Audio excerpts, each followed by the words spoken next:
Les invitamos a escuchar el Catecismo de la Iglesia Católica, dirigido por Monseñor José Ignacio Munilla.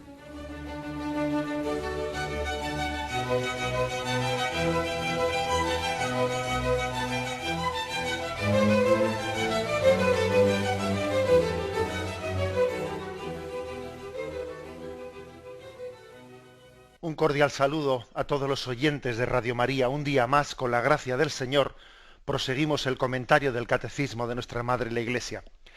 Bien, queremos concluir hoy el apartado que tiene como título El mundo visible. En la primera afirmación del credo, creo en Dios Padre, creador de cielo y tierra, de todo lo visible y lo invisible. Según una versión del credo, el credo apostólico, el credo niceno constantinopolitano. Bien, pues hemos dedicado 2 programas, si no me equivoco, a la explicación de qué entendemos por el mundo visible. Habíamos quedado en el punto 345, que dice así: el Sabbat, culminación de la obra de los 6 días. El texto sagrado dice que Dios concluyó en el 7º día la obra que había hecho, y que así el cielo y la tierra fueron acabados. Dios en el 7º día descansó, santificó y bendijo este día. Estas palabras inspiradas son ricas en enseñanzas salvíficas. Por lo tanto, estos últimos puntos del catecismo que hoy comentamos se centran en el significado del Sabbat, el sábado, el día en el que Dios descansó. Por cierto que lo digo porque muchos oyentes posiblemente les cueste o podamos tener un problema de proyección de nuestra concepción de la semana, y entonces decimos, bueno, pero el Sabbat es el día 7º. Sí, para la concepción bíblica, la concepción judía, el Sabbat es el día 7º. Nosotros solemos decir que el primer día de la semana es el lunes. No, en la concepción bíblica el primer día de la semana es el domingo. Es el primer día de la semana. Y de hecho, en la liturgia, la semana no se cambia el lunes, no, la semana se cambia en el domingo. Cada semana, por ejemplo, semana 24ª del tiempo ordinario, no se entra el lunes en la semana 24ª del tiempo, no, se entra el domingo, mejor dicho, se entra las primeras vísperas del domingo, es decir, en el sábado por la tarde. Lo digo porque es que puede ser una cierta dificultad, un poco de comprensión. El primer día de la semana, litúrgicamente hablando, bíblicamente hablando, pues no es el lunes, no, es el domingo. Bien, el Shabbat. Lo que ocurre es que después, como nosotros, lo veremos después, como hemos hecho una traslación del Shabbat al domingo, pues ha sido también el domingo la culminación de la semana, pero eso ha podido ser una especie de en nosotros puede haber una dificultad de entender ciertas expresiones bíblicas que están hablando del primer día de la semana y de una manera que nos pueden confundir. El primer día de la semana, el domingo, nosotros a veces lo entendemos equivocadamente como el lunes. Bien, la afirmación Sabbat. Sabbat es una palabra sagrada en la concepción bíblica. Dios descansó. Obviamente, recuerdo una cosa que dije en días anteriores. No se trata de una afirmación que le afecte tanto a Yahvé, a Dios, cuanto a nosotros. El hecho de que Dios descansase el día 7º no era tanto una necesidad suya, cuanto una pedagogía hacia nosotros. Dios no necesita descansar, entre otras cosas porque no se cansa. Dios es todopoderoso y a Dios le cuesta lo mismo hacer el mundo que cantar un canto. Le cuesta lo mismo. En su poder el concepto de descanso no es el nuestro, ¿eh? Es decir, que estamos hablando de una pedagogía de Dios, una pedagogía en la que Dios al descansar nos enseña a nosotros a glorificarle. El Shabbat es también como una eh, enseñanza de Dios que quiere recordarle al hombre para qué ha sido creado. Porque ciertamente el hombre tiene una serie de riesgos y el riesgo es hacer del trabajo, hacer de la lucha por la supervivencia en esta vida, pues casi la única razón de existir, y eso es un peligro. Es verdad que tenemos que luchar para vivir, es verdad que tenemos que trabajar, pero es que a veces tenemos el riesgo de que el medio se convierta en el fin. ¿Y tú para qué vives? Para trabajar. ¿Y para qué trabajas? Para vivir. Hombre, es que claro, si hacemos un círculo cerrado así, si yo trabajo para vivir y vivo para trabajar y no hay más, no, pues es un error tremendo, ¿eh? Es decir, claro que el hombre tiene que, con el sudor de su frente, llevar adelante la tarea de la vida, pero existe el peligro de la idolatría del trabajo.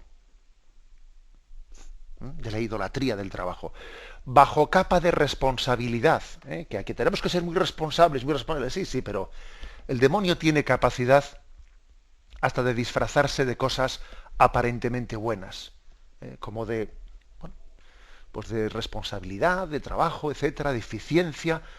También el demonio se puede disfrazar de eso.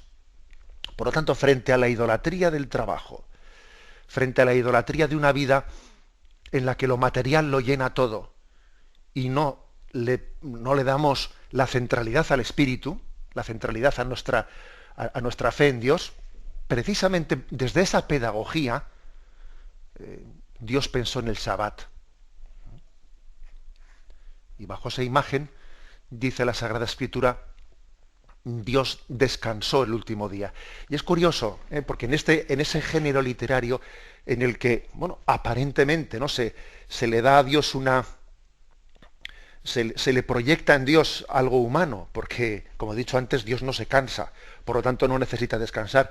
Es curioso, ¿no? Porque es como cuando un padre o una madre, para con un niño suyo, para con un hijo, quiere también compartir sus preocupaciones o sus cansancios. Igual el padre y la madre pues no están cansados, pero también quieren, junto al hijo, pues seguir sus mismas etapas, participar de sus mismas etapas, y también incluso, imaginaros un padre que le dice a su hijo, estoy cansado, descansamos. Y el padre no está cansado, lo que pasa es que ve cansado a su hijo, le ve cansado y le invita a descansar, no porque él lo necesite, porque él ve que el otro lo necesita.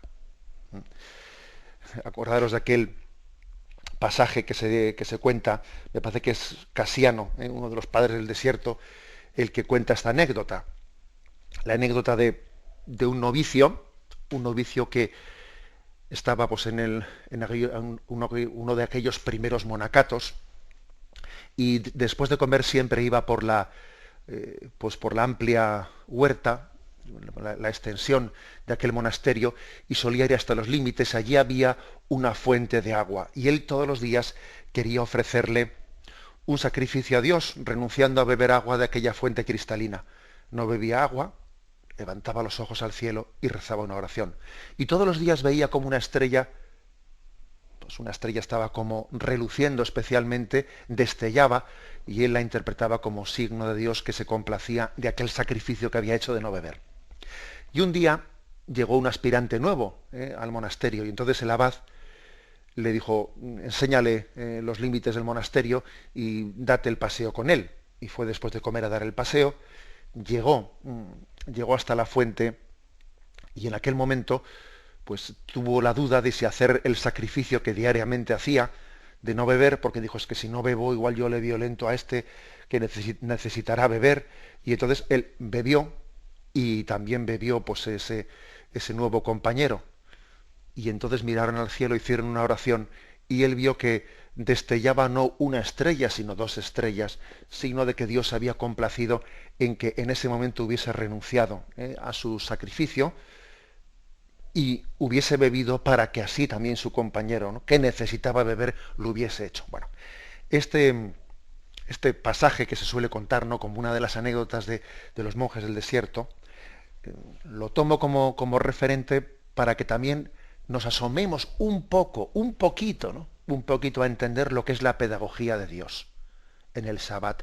Dios no necesita descansar, pero Dios, igual que Jesús se sentó en aquel pozo de Jacob y le dijo a aquella mujer, mujer, dame de beber, y Jesús, sediento, le pide de beber, también Yahvé descansa para que el hombre descanse y santifique el descanso y glorifique a Dios y se libere de ese riesgo de idolatría en el trabajo y en la lucha por la subsistencia en esta vida.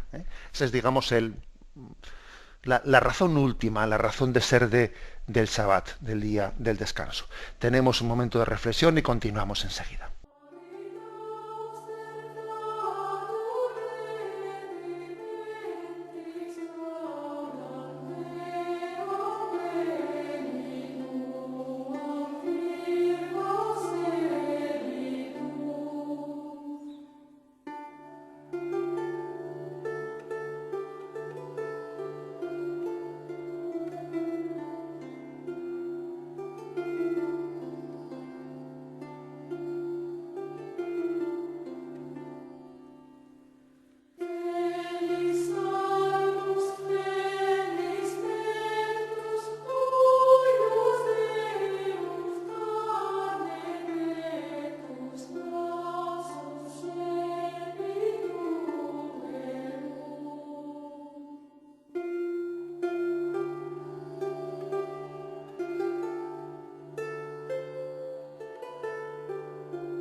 Escuchan el programa Catecismo de la Iglesia Católica con Monseñor José Ignacio Munilla. Pasamos al punto 346. En la creación Dios puso un fundamento y unas leyes que permanecen estables. Y aquí se nos remite al texto Hebreos capítulo 4, versículos 3 y 4. Dice así: de hecho, hemos entrado en el descanso los que hemos creído, según está dicho. Por eso juré en mi cólera, no entrarán en mi descanso. Y eso que las obras de Dios estaban terminadas desde la creación del mundo, pues en algún lugar dice acerca del día séptimo, y descansó Dios el día séptimo de todas sus obras. Bueno, es una referencia a cómo en la Sagrada Escritura se proclama solemnemente, litúrgicamente, el Shabbat como el día del descanso. Y eso que las obras de Dios estaban terminadas desde la creación del mundo, pues en algún lugar dice acerca del día séptimo, y descansó Dios el día séptimo de todas sus obras. Bien, en las cuales el creyente podrá apoyarse con confianza, y que son para él signo y garantía de la fidelidad inquebrantable de la alianza de Dios. Es decir, que ese recordatorio semanal, ese descansó Yahvé el día séptimo, aquí se refiere como un signo, una garantía de que Dios es fiel, de que Dios cumple, de que Dios no se arrepiente de la creación del mundo. Dios creó el mundo y cada semana lo volvería a hacer. Es como si nos dijese eso en cada ciclo semanal. Y Dios descansó el séptimo día. Y Dios descansó el séptimo día. Es como lo hice, lo hago y lo volvería a hacer. Dios es fiel y no se arrepiente de haber dado a luz el mundo. Ya sé que hay muchos problemas, ya sé que hay muchos males, ya sé que a veces existe esa especie de tentación que además está reflejada en ese otro pasaje de la Sagrada Escritura del momento del diluvio, cuando dice Dios se arrepintió de haber creado al hombre y entonces enviaré un diluvio, acabaré con ellos, pero fijaros cómo inmediatamente se habla de que Dios se arrepintió, ¿no? Y Dios, por lo tanto, su decisión es firme. Su decisión es firme, ¿eh? Aunque exista esa imagen también en la Sagrada Escritura de ese momento en el que Dios se irrita y se arrepiente de haber creado el mundo, también es un género literario, porque es que a Dios no cambia de opinión, su voluntad es eterna. Me explico, la voluntad de Dios es eterna, pero el hecho de que también haya un pasaje bíblico en el que habla de que Dios, viendo el pecado del hombre, se arrepiente de haber creado y manda un diluvio para exterminarlo, es un género literario, es una forma de expresión para que valoremos el amor de Dios que supone y la paciencia de Dios que supone que Él nos haya creado y no se arrepienta de esa creación. Y cuando dice la Sagrada Escritura, y vio Dios que era bueno, lo dice también hoy, y vio Dios que era bueno. Y vio Dios que era bueno. Esto es importante porque ese Sabbat celebrado semana tras semana es una memoria de ello. A veces nosotros decimos, es que qué error cometí, si volviese a nacer no haría esto, no volvería al otro, no tal, no cual, no sé, no me casaría, no, yo qué sé, no, montones de cosas que solemos decir porque no terminamos de abrazar la historia de nuestra vida. No terminamos de abrazarla. Y sin embargo, en esa celebración del Sabbat es como volver a rememorar que la obra de Dios, sigue en curso. Y Dios no se arrepiente de esa decisión de amor, de esa decisión rebosante de amor que es la creación del mundo. Bueno, por lo tanto, el Sabbat es como signo y la garantía de la fidelidad de Dios. Algunos textos se nos dan. Jeremías 31, versículos del 35 al 37. Así dice Yahvé: el que da el sol para alumbrar el día y gobierna la luna y las estrellas para alumbrar la noche, el que agita el mar y hace bramar sus olas, cuyo nombre es Yahvé Sebaot. Si fallaren estas normas en mi presencia, oráculo de Yahvé, también la prole de Israel dejaría de ser una nación en mi presencia a perpetuidad. Así dice Yahvé: si fueren medidos los cielos por arriba y sondeadas las bases de la tierra por abajo, entonces también yo renegaría de todo el linaje de Israel, de todo cuanto hicieron, oráculo de Yahvé. Y el siguiente texto que se nos propone, Jeremías 33, versículo del 19 al 26. Fue dirigida la palabra de Yahvé a Jeremías como sigue: así dice Yahvé: si llegareis a romper mi alianza con el día y con la noche, de suerte que no sea de día o de noche a su debido tiempo, entonces también mi alianza romperíais con mi siervo Dios, de suerte que le falte un hijo que reine sobre su trono, y con los levitas sacerdotes, mis servidores. Así como es incontable el ejército de los cielos e incalculable la arena del mar, así multiplicaré el linaje de mi siervo David y de los levitas que me sirven. Fue dirigida la palabra de Yahvé a Jeremías como sigue: ¿no has visto qué ha dicho este pueblo?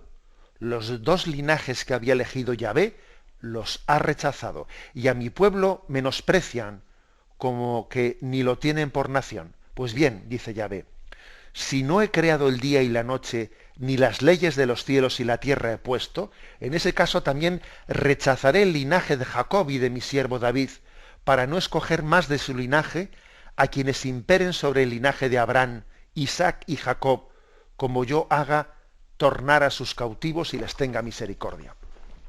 Este lenguaje pues nos puede resultar un tanto alambicado, un tanto complicado, pero fijaros que Yahvé el Antiguo Testamento toma pie de lo que Dios ha hecho en la creación para decir, fijaros, el día en que no salga el sol, el día en que la luna no cuide la noche, el día en el que los cielos no estén encima de la tierra, ese día yo también me olvidaré de ti. Es decir, es una forma de expresión que puede parecer un poco alambicada, un poco complicada, para decir, mira la creación y mira cómo no me arrepiento de ella. El día que me arrepienta de que exista cielo y tierra, es que también me arrepentiré de haberte amado a ti. O dicho en positivo, yo no me arrepiento de haberte amado. Mi amor será siempre fiel a ti. La prueba, mira ese sol. La prueba, mira el día, mira la noche, mira el mar, mira el cielo.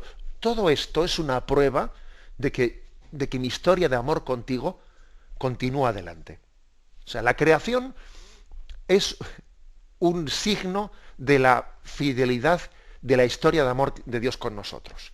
Ante la tentación de que Dios ha tenido que olvidar. Porque es que, fíjate, me siento desamparado, me siento solo. Dios te está diciendo, pero ¿cómo que me he olvidado de ti? A ver, abre la ventana, a ver, sube la persiana, mira el día, mira todo lo que ves. ¿Cómo que me he olvidado de ti? Esto también es lo que la pedagogía de la semana, la pedagogía del Shabbat, nos quiere recordar. Mira toda la existencia, que es un signo de que Dios te lleva en su corazón y no se ha olvidado de ti. Bueno, damos paso al siguiente punto. El punto 347. La creación está hecha con miras al Shabbat y por tanto al culto y a la adoración de Dios. El culto está inscrito en el orden de la creación. Nada se anteponga a la dedicación a Dios, dice la regla de San Benito, indicando así el recto orden de las preocupaciones humanas. La creación está hecha con miras al Shabbat. No el Shabbat, no el descanso, con miras a la creación. Dicho de otro modo, pues la imagen es esta, ¿no? Dios durante 6 días hizo el mundo y el séptimo día descansó. No es descansó para seguir haciendo el mundo, no, eso no es así. O sea, el descanso es como la meta. El descanso es la meta. También la vida eterna será un eterno Shabbat. Un eterno Shabbat, un eterno descanso en Dios.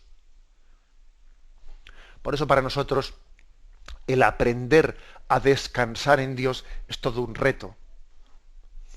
Un reto, nos cuesta mucho aprender a descansar en Dios. Marta, Marta, ¿andas afanada en tantas cosas? Tu hermana María ha elegido la mejor parte y no le será quitada. Fijaros que a veces a nosotros, incluso los creyentes, a nosotros los creyentes, nos cuesta más descansar en Dios despojados de nuestra propia actividad. La actividad es santificadora, la actividad es plenificadora del hombre, pero también es verdad que a veces nos apegamos a ella y no sabemos, como le ocurría a Marta, no sabemos vivir la vida, entregarnos a ella sin ese apego de que hago cosas, me siento protagonista, me siento útil, me siento no sé qué. Claro que el trabajo es necesario para planificar el hombre y para que se desarrolle. Pero la meta no es esa. La meta es el Shabbat. La meta es el descanso en Dios. Luego es importantísimo que, así como el trabajo realiza al hombre, también sepamos descansar, porque también el descanso realiza al hombre. Saber descansar en Dios, saber dar gracias por la vida, saber poner en manos de Dios nuestros problemas, saber decir, Señor, en tus manos lo pongo, confío y descanso. Eso es fundamental, eso también es preparar el Shabbat eterno, la vida eterna. Es decir, que igual que en la Sagrada Escritura se llama la atención por esa tentación de el que no trabaja, que no coma, porque la huida del trabajo es desde luego un signo de falta de espiritualidad, pero también, ojo, hay otra falta de espiritualidad, que es no integrar en nuestra vida la riqueza del Sabbat. Ambas cosas son signo de enfermedad del espíritu, la huida del trabajo y la incapacidad de descansar en Dios. Y tenemos que examinarnos, ¿no? Uno quizás, algunos pequen más de una y otros pequen más de la otra, o posiblemente todos pequemos de las dos al mismo tiempo. Pero fijaros que dice aquí San Benito en su regla: nada se anteponga a la dedicación a Dios. O sea, la centralidad del Sabbat. Aquí lo principal es que toda la semana concluya en el Sabbat, en ese descanso en Dios, en ese decir, a ver, cuidado, vamos a hacer como una especie de objeción de conciencia a esta sociedad del activismo, por el activismo, del trabajo por el trabajo. Es como hacer una huelga de espiritualidad. ¿Sí? Una huelga de espiritualidad. Eso sería, ¿no? Eso sería el Sabbat, el domingo. No vamos a anteponer nada a Dios. Dios está, el Espíritu, la llamada a que el Espíritu reine en nuestra vida, a que el Espíritu Santo reine en nuestro espíritu, en nuestra vida espiritual. Bien, damos paso a este punto 348, que dice así: el Sabbat pertenece al corazón de la ley de Israel. Guardar los mandamientos es corresponder a la sabiduría y a la voluntad de Dios expresadas en su obra de creación. Es decir, que la voluntad de Dios la conocemos en la propia creación, en la ley natural. La voluntad de Dios no es caprichosa y no está al margen de lo que Él mismo ha realizado. Dios mismo ha creado inscribiendo sus leyes en la propia creación. La propia razón humana, la conciencia humana, tiene esa capacidad de descubrir la voluntad de Dios en la propia creación, en el respeto a la finalidad con lo que Dios mismo ha creado la creación. Utilizar de toda la creación con racionalidad, con sentido de prudencia, con sentido de solidaridad, etcétera, etcétera, ¿no? Aceptando la existencia de la comunidad humana, que yo no soy el único aquí, que tenemos que tener la capacidad de compartir la creación, etcétera. Es decir, en la propia creación está escrita la voluntad de Dios. A eso se llama la ley natural, y por eso también es importante que el Sabbat nos dé la capacidad de leer la voluntad de Dios que está inscrita, como queréis decirlo, en la creación. Claro, pero también uno tiene que pararse, porque si no se para, puede estar continuamente envuelto, ¿no? Pues en el trabajo de transformar la creación, en la cual está inscrita la voluntad de Dios. Sí, pero tú no te paras. Y como no te paras, no tienes tiempo, y no te cuestionas, y no te preguntas, y no... Es por lo tanto, ¿no?, según dice este punto 348, la ley de Dios está inscrita también en toda la creación, y por lo tanto el Sabbat es como buscar el corazón de la creación. La creación tiene un cuerpo y un alma. El cuerpo de la creación, pues mira, tenemos 6 días a la semana, especialmente pues para trabajarlo, pero luego hace falta que dediquemos ese día a la semana para que la creación nos demos cuenta que tiene un alma. Y el alma de la creación es el espíritu con el que Dios la llevó a cabo, y es la voluntad suya que está inscrita en la creación. Bueno, como os podéis imaginar, con esto no estamos diciendo que tiene que haber únicamente un día de espiritualidad a la semana y los otros 6 el hombre vive sin espiritualidad. Claro, os podéis imaginar eso. Es como aquel que dice, bueno, yo vivo un día de Navidad al año y los otros 364 días como si Dios no existiese. Obviamente no es ese el sentido. Todos los días tenemos que descubrir eso que el Shabbat especialmente subraya. Pero bueno, pero es que si semanalmente no existiese ese Shabbat, ese día de descanso, sería difícil vivir la presencia del Espíritu en medio de la creación. Porque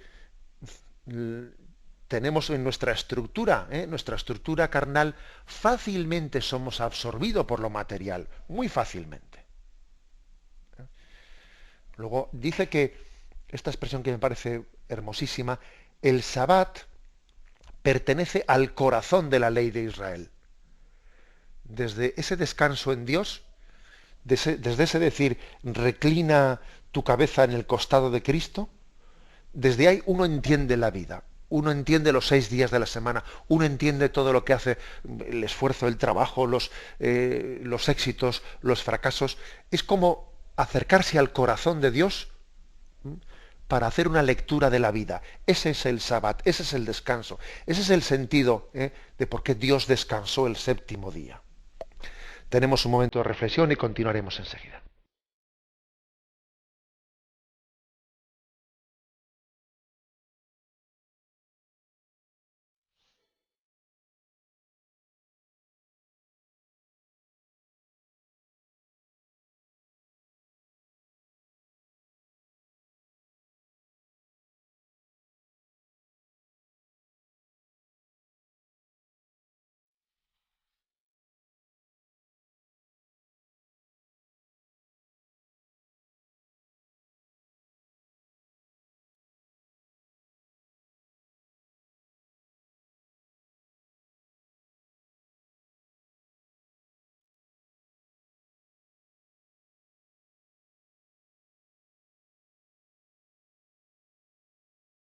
Pasamos al punto 349, con el que se concluye este apartado sobre el mundo visible, al que hemos dedicado 3 días. Dice este punto 349. El octavo día, se titula El octavo día. Pero para nosotros ha surgido un nuevo día, el día de la resurrección de Cristo. El séptimo día acaba la primera creación y el octavo día comienza la nueva creación. Así, la obra de la creación culmina en una obra todavía más grande, la redención. La primera creación encuentra su sentido y su cumbre en la nueva creación en Cristo, cuyo esplendor sobrepasa el de la primera. Bueno, este es el trasvase del Shabbat al domingo, del Antiguo al Nuevo Testamento. Pero fijaros bien que aunque esto fue una de las características que marcaron más la vida de los primeros cristianos, el que pasasen de celebrar, ellos eran judíos. Todos los primeros cristianos eran judíos, ¿no? Comenzando por los apóstoles, claro. Entonces, el hecho de que las primeras comunidades cristianas, judías todas ellas, pasasen de celebrar el Sabbat a celebrar el domingo, eso tuvo que ser para ellos un acontecimiento fortísimo, porque si algo hay que está muy enraizado en la vida de un judío, lo saben bien todos los que han visitado en alguna ocasión Israel, es que enraizado está la forma en la que se vive el Sabbat. ¿Qué acontecimiento tan grande había ocurrido allí en la vida de aquellos judíos para que entendiesen que había que dar un paso más en la vida, que aquello que había sido inamovible en su historia, que es que el Sabbat era el lugar, era el día de la espiritualidad, pasaba al siguiente día? Es decir, hay que dar un paso más, más allá de la creación, a la nueva creación, a la creación de Cristo, a la creación en Cristo resucitado, la del hombre nuevo. En Cristo resucitado se está significando no ya únicamente la creación del mundo de la nada, sino la redención del hombre, ese que era pecador y tiene que nacer una vida santa en Cristo, regenerado por Él, redimido por Él. Luego es un paso más que se simboliza con pasar del Sabbat al domingo. Eso que a nosotros nos parece, bueno, pues sabido, pero es que es una de las pruebas más fuertes que puede existir del acontecimiento novedoso, de que Cristo es novedoso, de que Cristo es capaz incluso de cambiar una costumbre, un hábito ancestral, como podía ser para los judíos el descansar el sábado, pasarlo al domingo. Cristo es una eterna novedad y nos exige una vida nueva.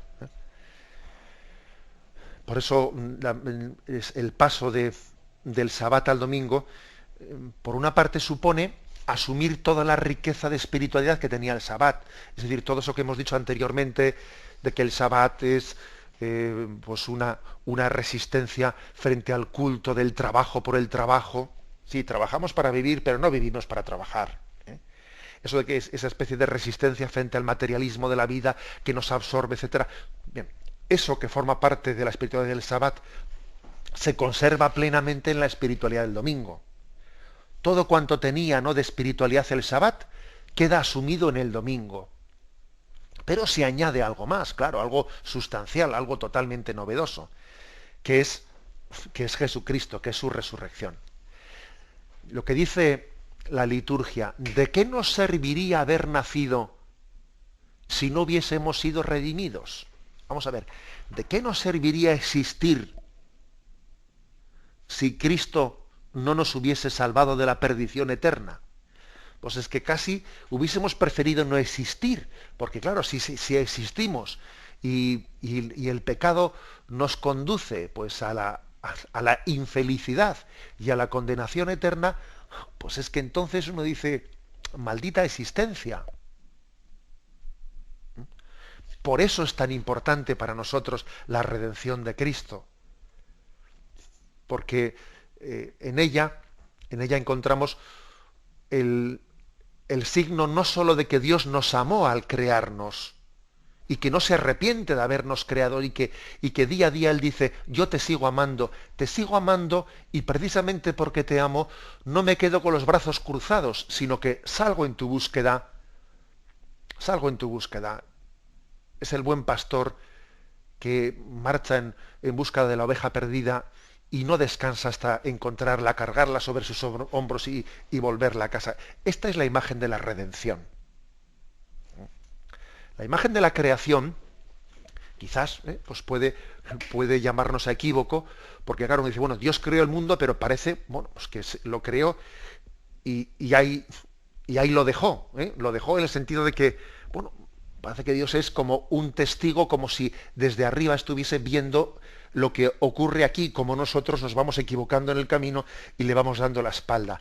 No, claro, esa sería una imagen equivocada. Es que la imagen de la creación está unida a la de la redención. No son dos cosas desunidas, sino que una es continuación de la otra. Y Dios tendió su mano y nos envió a su Hijo Jesucristo. Y Él no solo es un espectador de lo que ocurre aquí en la tierra, no, espectador no. Él participa de esa vida como un actor principal, como el actor principal de la historia de la salvación. Esto no es ver los toros desde fuera de la barrera, no, sino que está en primera línea toreando ese riesgo del hombre, que es el riesgo del pecado, claro. Y a riesgo de recibir muchas cornadas, si se me permite esa expresión. Dios no mira desde fuera, no, está en la arena junto con nosotros. Bueno, por eso la resurrección de Jesucristo, la redención de Jesucristo supera al amor que supuso la creación. Más amor se necesita para la redención del hombre que solamente para su creación. Y esto es lo que estamos llamados a vivir cada vez que nosotros celebremos la historia de la creación. Nosotros no podemos separarla de la redención. Porque claro, empezamos por el Génesis, bien, pero como nosotros cuando comenzamos por el Génesis también conocemos la última etapa de la Biblia, al leer la creación estamos leyéndola ya desde la resurrección de Jesucristo. Es lo que se hace en la vigilia pascual, en esa liturgia de la vigilia pascual del sábado santo por la noche, en la que al mismo tiempo que se comienza leyendo la creación del mundo, y luego el paso por el desierto y el paso del Mar Rojo, etcétera, pero se lee desde Cristo, desde la resurrección de Jesucristo, se está leyendo todo el Antiguo Testamento, ¿no? Algo así, ¿eh? Ese es digamos, el sentido en el que este catecismo, en esta explicación del credo, en esta explicación de la creación del mundo visible, nos está invitando a que entendamos pues el Shabbat como culminación de la creación y como invitación a leer la creación desde la resurrección de Jesucristo. Lo dejamos aquí y damos paso a la intervención de los oyentes. Podéis llamar para formular vuestras preguntas al teléfono 917-107-700. 917-107-700.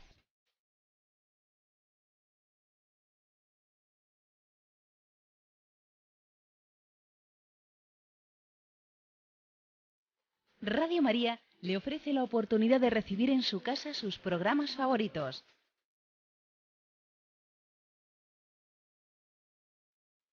Ahora lo puede hacer a través de nuestra página web www.radiomaria.es o bien llamándonos al 902 500 518.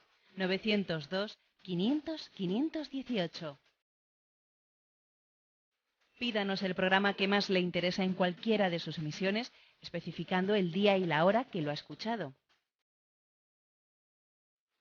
Solo nos tiene que decir si lo quiere en CD de audio o CD o DVD en MP3.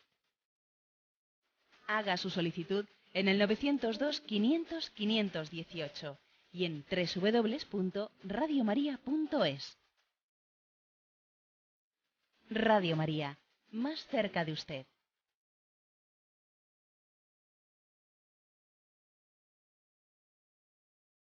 Escuchan el programa Catecismo de la Iglesia Católica con Monseñor José Ignacio Munilla.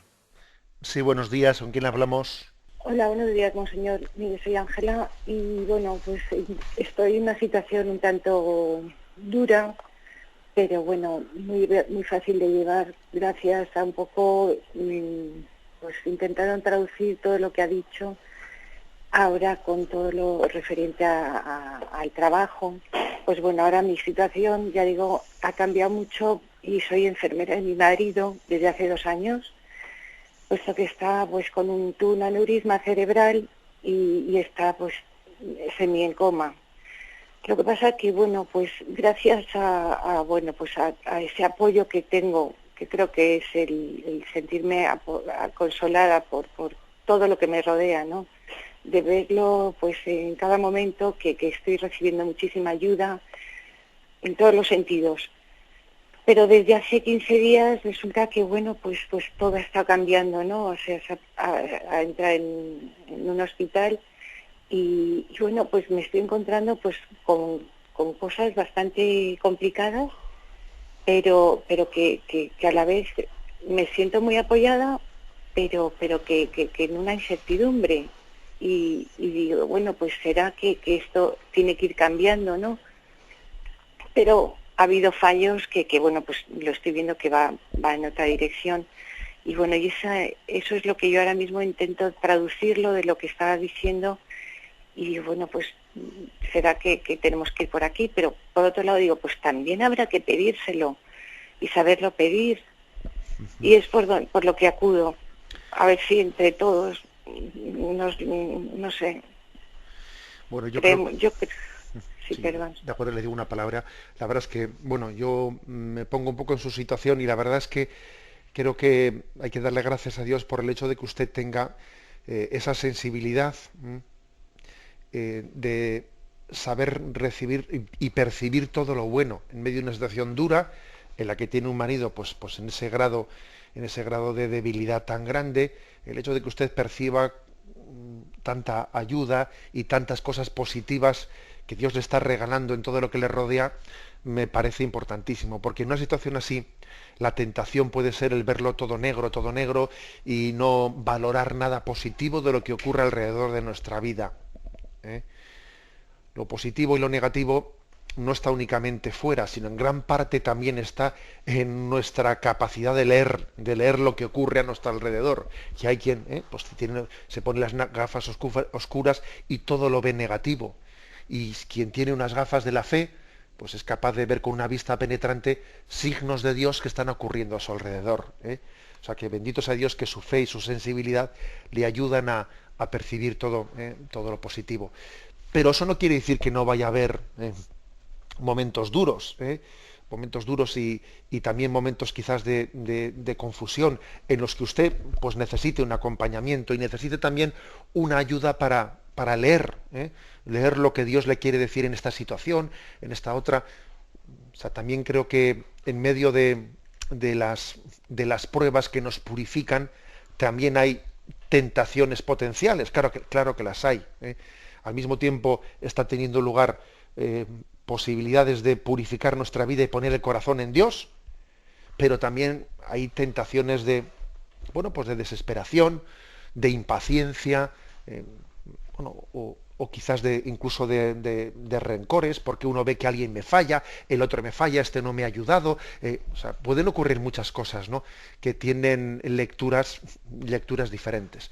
Me parece que es importante que usted tenga sus pequeños Shabbat, siguiendo un poco la catequesis que hoy hacíamos, es decir, sus momentos de descanso, para que usted sepa también hacer una lectura de todo lo que le ocurre desde el designio de Dios, desde la providencia de Dios. Esos pequeños Shabbat, que también, pues por eso es importante que sepamos ayudar a la familia de quien está totalmente absorbido por un enfermo, para que podamos liberarle de vez en cuando, pues amigos y familiares, y para que alguien que está todo el día al pie de la cama pueda tener también su pequeño respiro, su pequeña distancia, para que el agobio diario no le quite la paz de hacer una lectura de su vida desde los designios de Dios.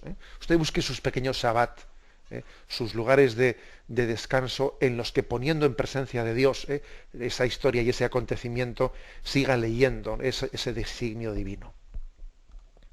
Damos paso a un siguiente oyente. Buenos días. Buenos días. Sí, adelante, le escuchamos. Soy Jesusa de San Sebastián. Adelante, Jesusa.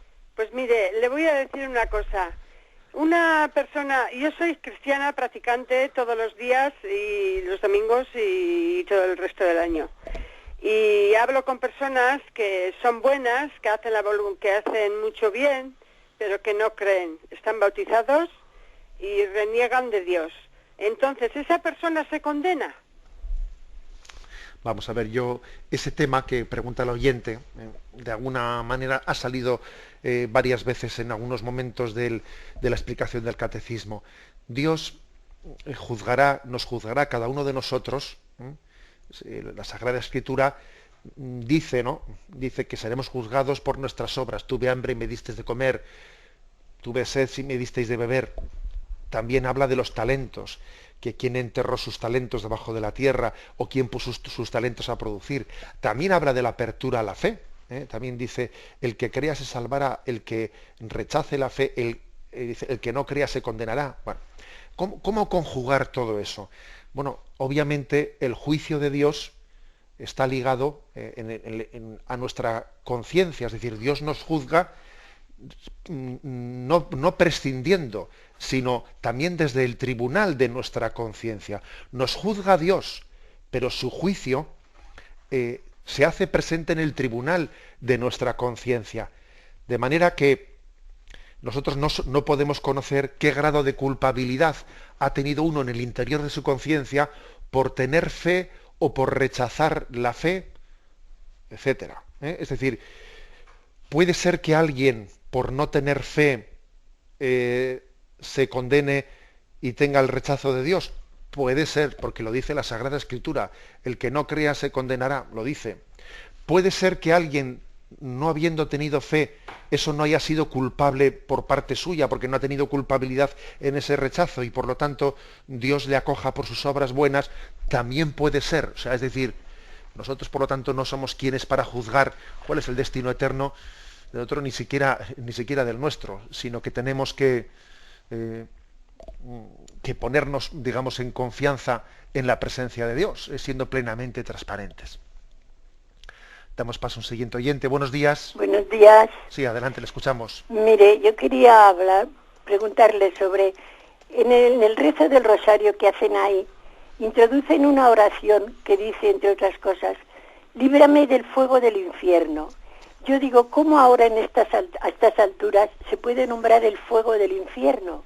Ayer, por ejemplo, que rezaban el rosario unos niños de un colegio, meterles esa palabra para luego decirles que fuego no es exactamente fuego, pues no me parece bien. Y luego viene diciendo que lleva a todas las almas al cielo, especialmente a las más necesitadas. ¿Quiénes son las más necesitadas? ¿Y las no necesitadas no van a entrar en el cielo? Me parece una oración pues contradictoria. Yo llamé diciéndolo y me dijeron que le había puesto el director porque era un mensaje de la Virgen de Fátima. Quizá en aquellos tiempos pues estaría bien, o a lo mejor los pastorcitos no entendieron bien el mensaje. Quisiera que me lo aclarara. Vamos a ver, pues en efecto, esa invocación pertenece al mensaje de Fátima, ¿eh? Es decir, no es que sea preceptiva en el rezo del rosario. Bueno, tampoco el rosario en sí mismo es preceptivo, pero sí formó parte del misterio, según los pastorcillos transmitieron, la Virgen les pidió que añadiesen esa invocación al término de cada decena del rosario. Vamos a ver, usted dice, es que me parece un poco anacrónico que se utilice la expresión fuego del infierno. Bueno, vamos a ver, el Evangelio no puede ser anacrónico, y en el Evangelio se utiliza pues esa expresión. Pues, por ejemplo, Mateo 25:41, apartaos de mí, malditos, al fuego eterno preparado para el diablo y sus ángeles. O, por ejemplo, Marcos 4:98, serán arrojados a la hoguera donde el fuego no se apaga. Es decir, en la Sagrada Escritura, en los Evangelios, se utiliza esa imagen del fuego. Bien es verdad que nosotros decimos que es una imagen, porque, por ejemplo, el fuego es algo material.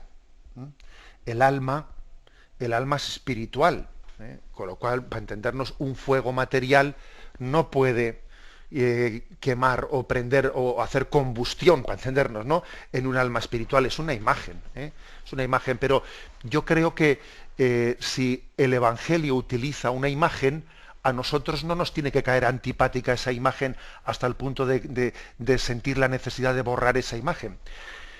¿Qué ocurre? Pues que también a veces puede haber personas, y quizás la oyente también, pues quizás por su edad, es posible que la imagen del fuego, pues en su inconsciente, pues le esté rememorando, no sé, pues una imagen que a veces, yo también recuerdo haberle escuchado a algunos de nuestros mayores, que a veces pudo haber un momento determinado de la forma de la predicación en la que se hizo una incidencia sobre el miedo a la condenación en base a imágenes gráficas, que si el fuego, que si el demonio te coge el tridente, es decir, que esa resistencia a aceptar esa imagen es posible que el oyente la tenga por ciertos traumas o ciertas imágenes que se le quedaron grabadas de su infancia o lo que fuere.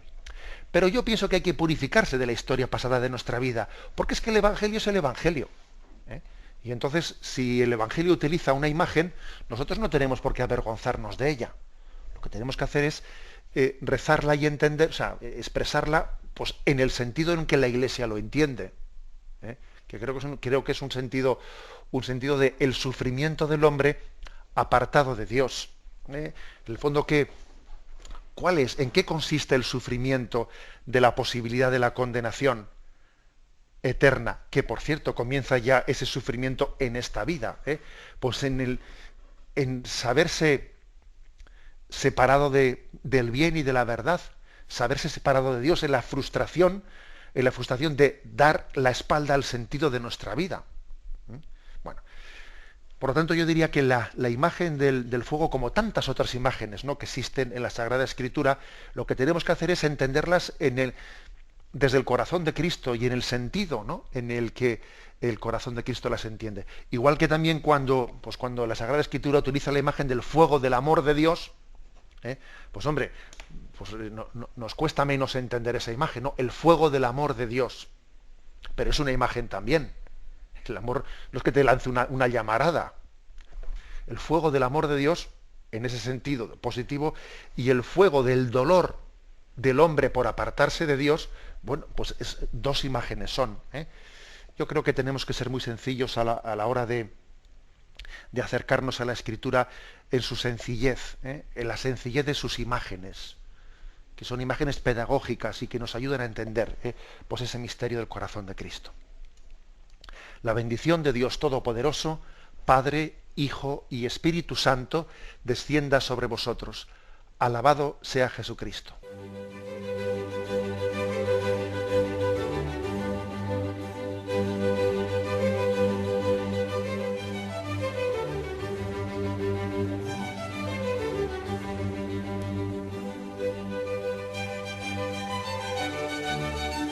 Han escuchado en Radio María el Catecismo de la Iglesia Católica, un programa dirigido por Monseñor José Ignacio Munilla.